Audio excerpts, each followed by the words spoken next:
Honorable Minister ndi wamukisa okulabako ssebo. Honorable nsanyusa okulaba ng'owoomye. Anti ffe munnyo. National Consultative for Political Parties and nga bingi. Honorable, akalulu kasanze otya kano?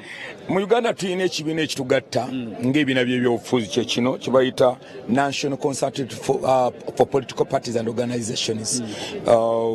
Nze chairman akulira ebibiina byonna mu Uganda. Kati ndi wano ng'omutunuulizi okusookera ddala ng'oggyeko okuba nti nze vice chairman w'NRM. Naye ate mu kalulu kano nkalimu kati olwaleero paka lwajjo nabadde mu campaign. Naye olwaleero nkalimu ng'alaba ebigenda mu maaso. Naye nina wali emabega kaya nawo mbadde ndaba ebiriwo ebibadde bigenda mu maaso. So ntunuulira ebintu nga bitambula, but so far so good. Banakawempe bavuddeyo okulonda, bwe mbatunuulira olaba nga bavuddeyo okuparticipatinga mu kalulu kano, beewaddeyo. Abantu abasinga balabola abayimidde abamu si Banakawempe, just bo bazzebuzi. Ne Banakawempe bw'otulira polling stations olaba nga bali mu kulonda peacefully. Emabegako tubadde wano nga NRM. Tubadde waneeralenga 12 era zonna tuzimazeeko mu mirembe, zonna tuzimazeeko. So nja kukwebaza Banakawempe nti bakuumye emirembe. Nekisinga obukulu mbasaba ebintu bibiri.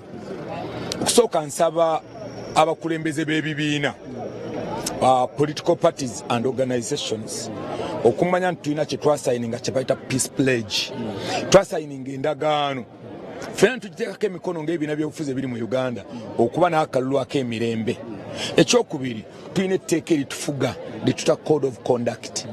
Buli muntu yenna engeri gye weeyisamu olina okumanya weeyisa otya, because code of conduct is very important. Engeri gye weeyisaamu mu kiseera ekifaanana kyenga, kubanga at the end of the day newankubadde oyinza okulooza toyagala nnyo okuwangula, naye ku bakandidate 10 bagenda kulangirirako omu. So naye nga so far the Kawempe, I'm happy. Ngojeko clash entono nnyo ngati nezimu zireetebwa abantu abali indiscipline nga mwami Joel Ssenyonyi ogenda mu maka g'omuntu ogenda obugenzi mu maka g'omuntu nga Ssenyonyi ekikutute tobimanyi niyo olw'okuba okozeseza police gy'okozeseza, of course parliament gye yakuwa, naye it's just misuse of power. No yingira maka g'omuntu notandika obayogerako ebintu ebitaliiyo, bano babobulwa nenga nekyayogera takimanyi. So mwami Ssenyonyi ekyakikozeseza just okusooka maalo mabi nnyo, because ffenna tubadde n'amagye tulina police naye tetuzikozesa bwe tutyo, ekirala omuntu obango alleging ekintu n'ogenda mu maka g'omuntu ng'olina ekintu ng'ekyo kinene nnyo, era kyendowooza nti abamaka gano balina omuggulako omusango gwa criminal trespass. Waliko mu parliament leader of opposition talina ddembe obuvunaanyizibwa bulikyo, buno si bamu kuvunaanyizibwa bwe senga mu mbeera eno eriwo ekikanga kino. Bamuyita leader of opposition in parliament. Ekawempe teriyo parliament. You a leader of opposition in parliament. Yes. So abantu kibalowooza nti omanyi bubogera ku Joel Ssenyonyi balowooza bamuyita leader of opposition. No, Joel Ssenyonyi is leader of opposition in parliament, not outside parliament. Eddembe lyalina lyenkanankana n'eriryo, lyenkanankana n'erya Kiwanda, lyenkanankana n'ery'omuntu omulala yenna bweru waalyo. Naye si toyina kukola mu ngeri ya kujooga, kubanga abantu mba weeyisa botongo ina abapoliisi bana kati kiba kitya singa muwangula ne mbanga muyina eggwanga nga amagye gali mikono gyammwe, kitegeeza eggwanga lyaffe ligenda kuggwawo, eggwanga lyaffe lijja kweyisanga bweyagala.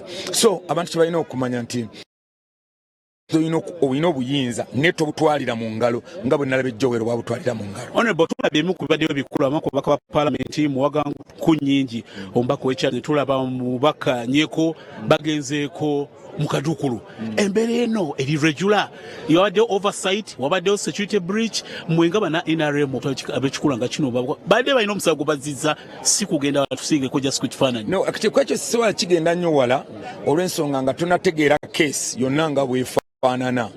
Wabula kye tuba mu kiseera nga kino nze nga chairperson wa political parties kyensaba bibitongole buli kitongole okukola ekintu kyakyo professionally. Don't be excited as a police person, don't be excited gwe ng'omusirikale, don't be excited ng'electoral commission.